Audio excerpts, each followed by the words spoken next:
नमस्कार सांग मैंने जय जगन्नाथ आज हूँ सांब दशमी आज मोर प्रथम सांब दशमी होता जोगु आज मो जेजेमा मो पई किछि नुआ जिंस पूजा करबे आज से पूजा रे कोन करूछंती आ सांब दशमी काहे की पालन करंती आसंत तांकटो पछरे जिया।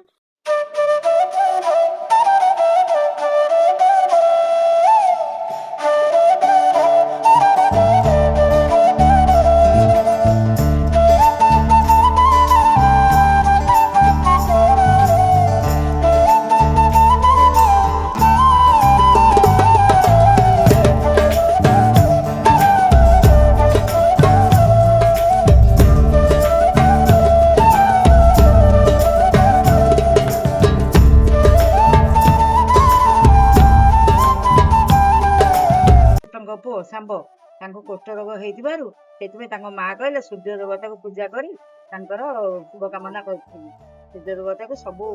फल मिठा पिठा सब पूजा करते कुष्ठ रोग भल हो जाता सांब से पिला माँ मैंने प्रति वर्ष